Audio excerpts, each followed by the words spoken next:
Hello, hi. It is Tuesday, the 16th of October, not Sunday, the 14th, and you're on to Crypto Divas with me, Gillian Gotzel, and Lena Last Bilson. That's very funny. Hello, how are you? Very good, thank you. And yourself? Oh, just back from Dublin, driving up like the clappers to get back because we're on a tight schedule today. We're going to do a short and sweet crypto good week, bad week this week. So, do you want to kick off maybe with some news that you might have? Yeah, sure. I mean, let's look at the price because we always need to look at the price.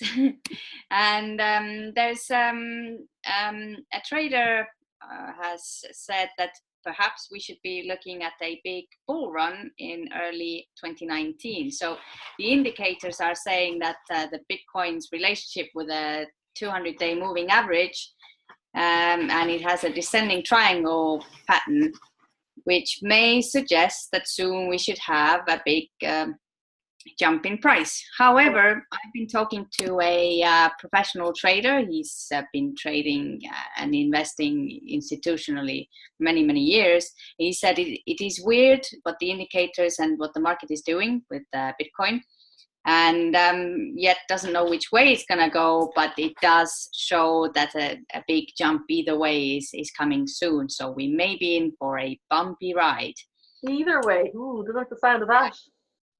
Well, I'm going to ask you a question, and I saw something, and maybe you could explain it to me a bit. It's with Binance. They suspended some Tether stable coins. They're apparently the largest holder of the USDT tokens. What exactly are, I'm being interested with Tether stable coins, and why is it significant that Binance suspended them? You know, well, first, but certainly, maybe. Well, there's been a lot of bad press around Tether, because what it's supposed to be is a stable coin, so it means that the price should remain stable at all times. Now, to do that, they should have the same amount of fiat currency in the bank, but let's be honest, they probably don't. So people are now losing confidence in Tether, and it's now trading below the US dollar price. So yeah, I'm a bit cautious about Tether. So yeah. You know, I only learned today in a secondary meeting I had on the way out from Dublin. You know how we all know that Nixon decoupled the US dollar in 71, 72, whatever it was, from the gold reserve. In actual fact, back at the start of World War I, the UK decoupled the pound sterling from the gold because traditionally you had to raise taxes to go to war, and they knew that their public would not pay for a war in to go and save princeps and the Austrian Empire and all the rest of it. They wouldn't pay for it. So instead they decoupled gold and they printed money, and the other countries followed suit. And then apparently after the wars, they realized then that, and when the America came into the same, that afterwards they realized there's a bit of a problem here because the world's a bit screwed up and they printed too much money. So there's a Bretton Woods agreement where lots of countries gave money back to the US into Fort Knox. So that's when the Fort Knox then became pinned to the gold. And that's where that's why Fort Knox got so much gold as opposed to the rest of the world. But again, of course, that didn't work either because, they decoupled it. And I think there was another problem. Well, I've got my history a bit mixed up, but it's quite scary to think that since the World War I, there's been this decoupling so that governments can do quantitative easing. Back, before we even knew the term quantitative easing. I explained that very badly, didn't I? But I'm going to research it for next week. Oh yeah, no, I mean, it is sort of scary, of course, that the governments can do whatever they want with money, however they feel like it.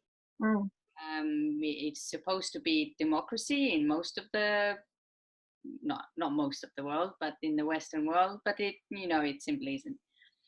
So, even though we've said that crypto will come and save us from this, but I don't know. They're not going anywhere. Well, the conversation I had today was very much that, governments can manipulate gold and fiat and all the rest of it, but Bitcoin, they can't. It's untouchable. So that's where all the money's going to go, because even was it in the Cyprus, I think, when the government had a crisis, and they just took anyone who had over 100,000 in their savings account, just took the excess.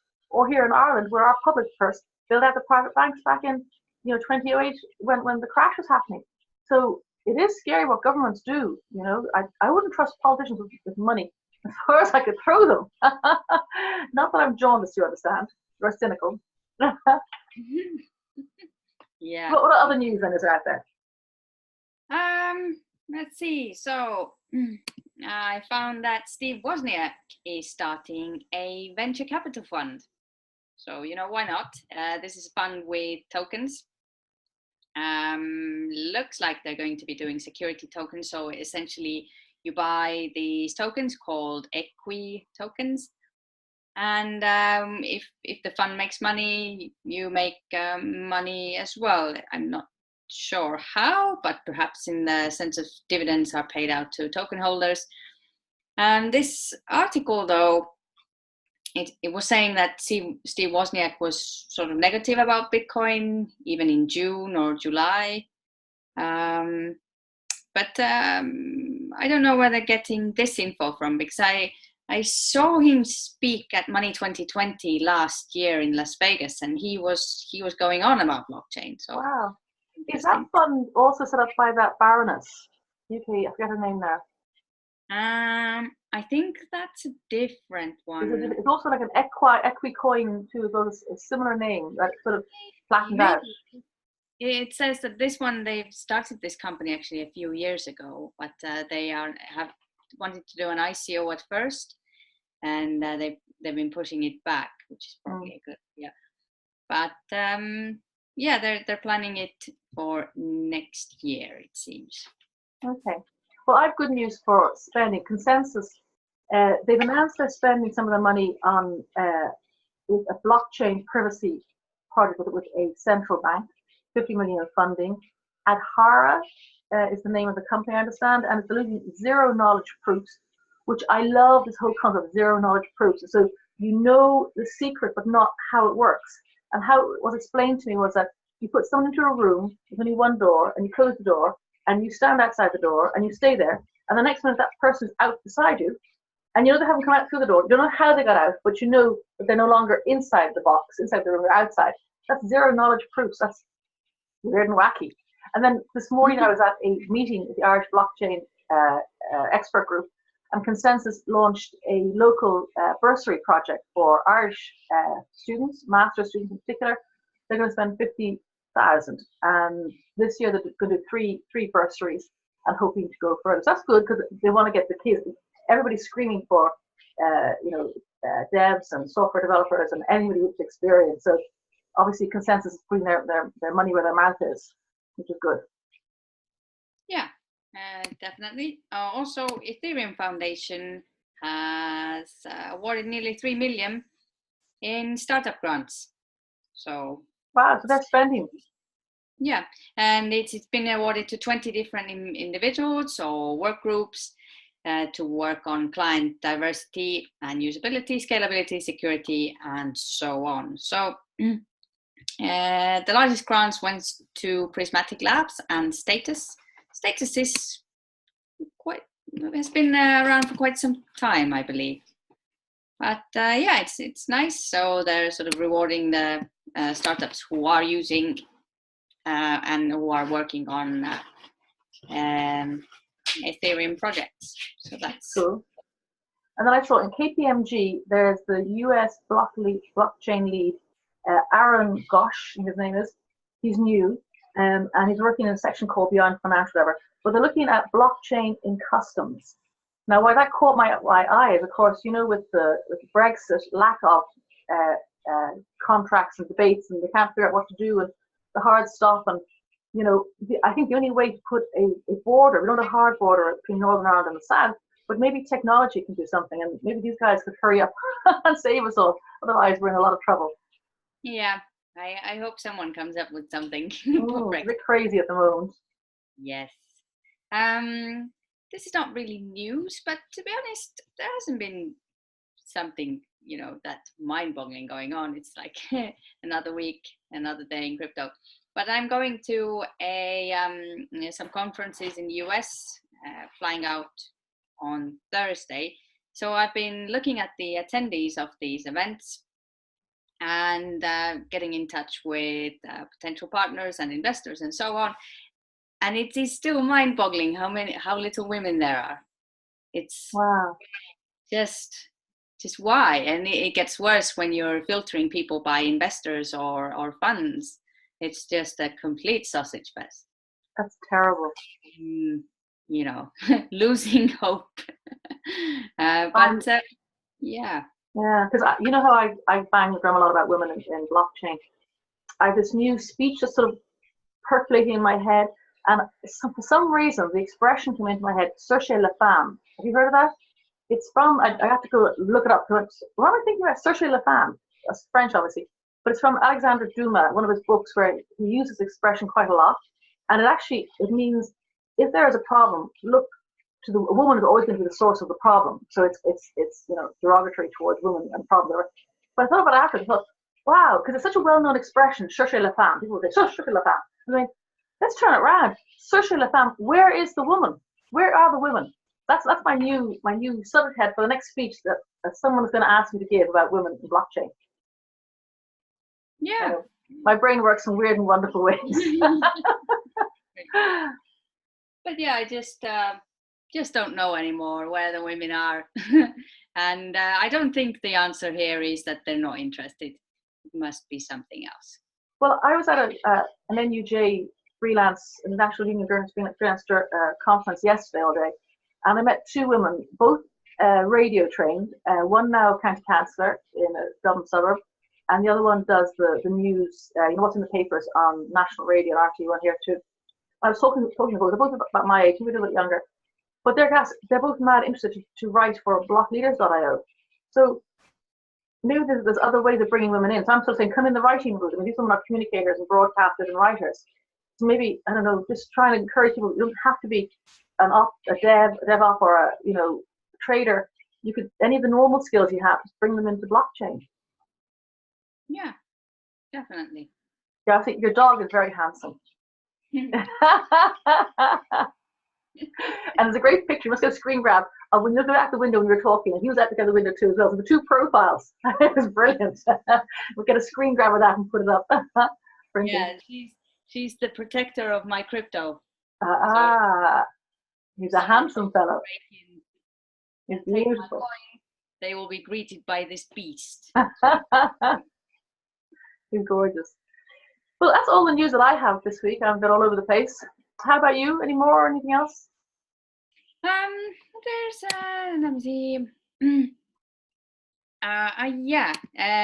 Sony is building a digital rights management system on blockchain, and I always like when these big corporations are doing stuff because then it will get mass adoption. So what they are doing is they're building a platform which participants will be able to share and verify information such as date and time of creation and the author's details. So it will also automatically verify the rights of generation of a piece of written works or music or things like that. So digital content like ebooks, music, video, and so on can be verified over there, because right now it's all mainly done manually, which is nonsense. And Sony's actually been rather active in blockchain innovation. So far, they've filed at least 20 applications for blockchain-related patents. Wow. It's nice to see real-world, companies getting involved in this space. And I know there's a tipping point. There is a tipping point where they all suddenly rush down the hill to be fine. But the more, because I met at a conference yesterday, there was a young man there from LinkedIn giving a presentation, very good. And he said at the start, give me a search word. He said, something that's so, whatever. He said, blockchain. That's so last year. And I went, excuse me? And I think he was getting mixed up. He was thinking maybe Bitcoin or, because this year has been a very tough year in blockchain for the funding side of things. Much more exciting last year. But I was pointing out to him, I said, you are so mistaken. There's so much happening now, real things happening, real companies getting involved. Before was all the glitz of the ICOs, and now you have, real companies doing real things and real projects coming down the line. So that's pretty cool. Actually, I had a call with an investor last week, I think. So I gave him the overview of the project, and then he says at the end, it's like, wow, you didn't say blockchain once. And maybe we are getting to the point where you don't have to, because it's not relevant. Stop saying blockchain. So maybe the link I was right. Maybe blockchain is last year. Now we're just doing things. Yes, there could be. Although I do think the rest of the crew that were there at the journalists and the people running it, they wouldn't let me talk about blockchain. And I said there is work for writers in blockchain, for freelance writers that either work with news sites, with the companies to write white papers, to do content generation. There is loads of work for writing people. I said, no, it's a Ponzi scheme. I said, no, it's not. No, it's not. Yeah. Well, maybe they need to do some more reading, or maybe people need to do some more writing. So yeah. Well, if they've finally given in, I've pestered them so much at the next forum. I've been another 4 months away, but I've got a slot to speak about blockchain and what opportunities there are for freelance journalists in this area. Very nice. So yeah, that's all I have for this week, and yeah, just preparing for my trip, and that'll be exciting. How long are you gone for? About 10 days. Okay. So I'm going to LA. There's a conference on security tokens and regulation in Santa Monica, and then there's the Crypto Invest Summit in downtown LA. So calendar's filling up quick, so which is always a good thing. And and it's gonna be nice and warm there. Even though we have come back to Estonia now, I think the weather is messed up. It's 20 degrees outside, and it's mid-October. This is not right. Wow, that's mad. We have to find time to cook up while you're away to do quick. Actually, maybe even just a quick. Tell me what you're doing while you're away. That'd be kind of fun. What's happening at all these conferences, what the main buzz is. So maybe we'll have a chance in your schedule at some stage to catch up while you're away. Yeah, let's see. The time zones in LA are of course bad. Yes, so let me see if I have time, but I'm planning to do some sort of live videos and post them on social. Oh, so, perfect. So let's see how that. Let's do that. Let's take the pressure off. You can do some live Facebook. I'll make sure you have all the links, I think, onto that page and your page, and do that instead. That'll be easier. Yeah. Perfect. Okay, listen. Sorry for being late and for charging around the place, but tell everybody who's watching to like and subscribe. And until we have our next piece of Good Week, Bad Week from the Crypto Divas. Yes. See you sometime soon. This crazy crypto world.